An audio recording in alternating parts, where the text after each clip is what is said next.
Hey everybody, Michelle with Michelle's for a Living here, and thanks for watching my videos. And it's time for vlogmas number 4. And so I decided I'm going to show you guys some of my crafty kind of a thing that I have made, and yeah, and talk about that. So this is some counted cross stitch that I made probably when I was in junior high or high school. I don't exactly remember, but I do know that, yeah, I started doing that probably when I was in junior high. And, you know, Mom did a lot of embroidery, you know, like quilt tops and baby blankets and stuff like that. She was always making stuff. And so I just grew up around it. My grandma was very much a crafter, and I grew up with it, and there weren't any limitations on what we were allowed to do or what we were encouraged to do, you know, just whatever it is, you know, if you want to make something, to make it. So yeah, that was some of the counter cross stitch that I did. So let me show you some other stuff. All right, so I said in one of my videos that I consider myself a seamstress, and I really do. I've really, if it needs to be sewn, I could do it. That's the way I feel about it. So, and you know, and my mom, she made us clothes all the time, and she made whatever needed to be done. Stuffed animals, blankets, you name it, we could make it. So I've been using a sewing machine all my life. I don't remember not using a sewing machine, basically. So this is my favorite, and I think maybe the best article of clothing that I ever made. And it's a dress and a suit, like a jacket. It's a dressy, it's got houndstooth. It probably is freaking out the camera right now. But anyways, I do not fit in this anymore. I don't exactly remember when I made this, but I think it was in the 90s. I know it was in the 90s sometime. Anyways, I used to fit into it. It was about 50 pounds ago. I wish that I could still fit into it. Not that I have much occasion to wear a suit dress like this anymore, but I was going to try and get the button undone and show you the dress.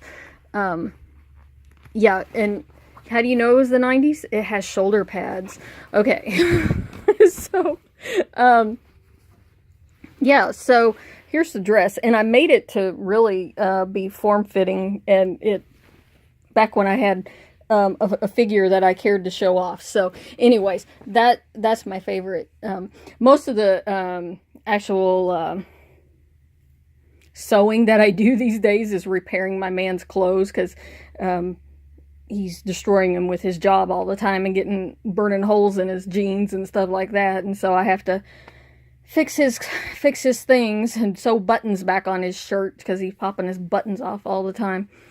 Okay, anyway, see how that so I've made all kinds of things sewing, bags, stuffed animals, whatever, hats, you name it. I've sewn it, including quilts. I love the quilt. This purple one was my first quilt. I think I was 15 when I made this. And yeah, it seemed like it took forever to make, but yeah, I did that one. And then I did this one. I started when, probably senior in high school, and I called this one my pink flowers, because all of the fabrics have pink flowers in them. And and the flowers, it was just scrap material we had, because like I said, my mom was sewing all the time. You know, her and my grandma, and we'd jump in and help make stuff too, had a business going, just where, you know, we go around to those fall festivals and courthouse days and stuff like that, and we'd set up a booth over the weekend, you know, for 2 days and sell stuff, you know. And I just grew up, we just did that. And I've made stuff like that and sold it at craft fairs and everything. a variety of things. So, yeah, so some of these fabrics actually, they remind me of my childhood because it might have been Mom made a dress for one of us out of this, I'm for certain. And, but anyway, so, they were just, scraps from my childhood. And of course, we always had blankets that were made by Mom, and, it was fabulous. Okay, so that was sewing. And something else that my mom and my grandma always did, and I mean, even my great grandmother had a loom, and she wove rugs for people, and that was how she made money. She was a farm wife, and um, uh, yeah, she made room size rugs. She would weave them. So these are some baby rugs that I actually made on a little loom that I have. I have several baby looms, I call them, that I pick up if I find one somewhere, and the price is right. I pick it up. I passed one up that cost $300 one time. I almost, because I didn't have one that size. I felt like I think about it occasionally when I look at my looms. I have two large looms that are, would weave rugs, full size rugs. But I've never set them up because, well, I didn't need to, but my mother's loom is still set up. I could use it if I wanted to. And, anyway, so, these were just, they could be like coasters or Barbie rugs, Oh, which reminds me, I have made a lot of Barbie clothes in my life too, and sold them, Barbie clothes. Though that is even more tedious when you're making, little teeny clothes. And actually, it's funny, I made some really complicated stuffed animals. And I used to make them, and then I would make clothes for the stuffed animals, and I refused to make myself clothes. And my mom, she's like, because I thought it would be too difficult to make myself clothes or something. And my mom was like, look what you're doing. You're making these complicated stuffed animals, and you're making clothes for the stuffed animals, and you can make yourself clothes. That's what she told me. So that was a lesson I learned. And then after that, it's like I can make clothes. So, one of my my most recently acquired skill, I will say, is crocheting. So here's a scarf, and I just made this back in October. I taught myself how to crochet. Mom didn't crochet. Mom knitted, and she would make these gorgeous sweaters with these, impossible cables. Spectacular sweaters, and she loved to knit. You never saw her crocheting, and so she did a lot of other things, but it wasn't something that I ever really wanted to do. But then I decided I was going to teach myself how to crochet this year, and so this is what I did. And here's how I learned. I typed on YouTube, learn to crochet a scarf. That's what I did. And I followed what the woman said in the video, and there's what I got. This is the end of the scarf. That was the beginning. It's a lot rougher at the beginning where I started. The ending looks a lot better. So I crochet. I have knitted. Knitting is not my thing. I mean, I suppose I can. It's just not my thing. So something else that's not really my thing is painting. And my advice I got from my nephew, who's, I don't know how old he is, almost 11 or 6, I don't know. He's in 6th grade. When he was 8, I remember he told me, he gave me some advice, because like he's a natural born drawer, and he can't help but draw. And so his friends, he tells me this, his friends ask him, how do you draw so well? And he told them that, well, you just have to practice every day. And I thought that was a really great message that an 8-year-old could have and spread. And so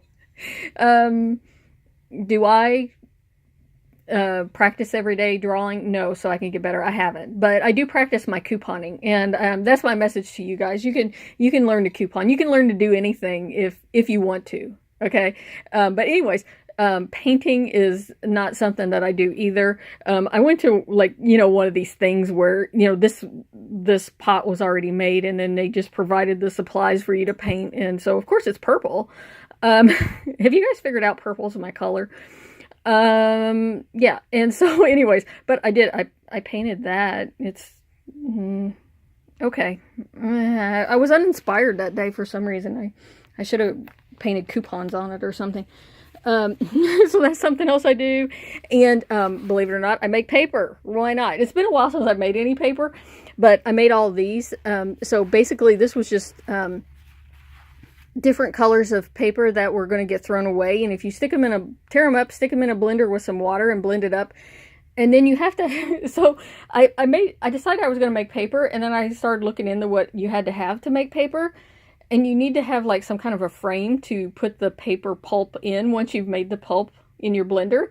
And so then I had to make a frame with some screen and everything anyway. So that turned into a whole other project. And so I did that. And then my nieces came and visited me over the summer. This was years ago. And we made paper, and they still remember, and they talk about the paper and and everything. So that's some paper I made. And of course, this all started me making, showing you guys this stuff because people ask to see some of the things that I make, because I made those journals. I started making those journals this past summer, and I want to show you guys some more of those. I will. So there's that, but I'm going to stand up on my chair here, because you guys see my curtain when I sit in my chair right here. You guys seen this? Of course, I made my own curtains, and I painted my walls stripes. And I don't know, I always had this vision when I got a house, my bedroom was going to have stripes. And this is what I chose, this green. I love this green. And I found some material that matched this, and so I made these curtains, and I'm going to show you up here. And of course, if I was going to make my own curtains, why not make my own? I wanted to put a shelf above the windows, and so I hung the curtains off of that shelf, and I made the shelf. I bought a board, and I got my jigsaw out, and I just drew this curve, and I cut that, and I attached the boards together, however, and hung them up there all by myself. I even did that part, and you'll probably see cobwebs up there because it's been a long time since I've cleaned that stuff. So anyways, you can see some of my collectibles. There's my Pluto I got from Disneyland in 1980. We went to Disneyland. We were in California. I was in California that one time. And my Snoopy radio back there, that's an AM radio, and that's very vintage. I got that when I was so young. I don't even remember how old I was, but probably like 4 or 5 when I got Snoopy radio. And there's a Snoopy bank, a clear bank. Anyways, but here's something else that I made up here. In 4th grade, I had a teacher, and it's got cobwebs on it. Okay. I had a teacher who liked to do a little special stuff, to let us do special things there. So she always had something going on. And so she brought in these woods, and we sanded down the corners and rounded them off. And she had all these poems printed out on paper. And she's like, okay, everybody take one of these that you like, take it home, and have your parents burn the edges. So I took this home and had Mom. She took a lighter or matches or something, I don't even know, and burned the edges of it, and then brought it back in, and then we shellacked. And this probably has like 50 layers of varnish or something, whatever, on it. And yeah, and I've always loved it, and I've always had it hanging in my bedroom my whole life. And yeah, well, since the 4th grade. Okay, so I love that dog. So he sits up here and watches over me, and I can see him from my bed. And yeah. Anyway, so yeah, that's some stuff I make. And I couldn't even find my favorite thing that I've ever made that I really wanted to show you guys. So whenever I find it, I will show it to you. But it's not where I thought it was, so it's lost. Anyways, all right. There's my vlogmas for today. I'll talk to you guys later.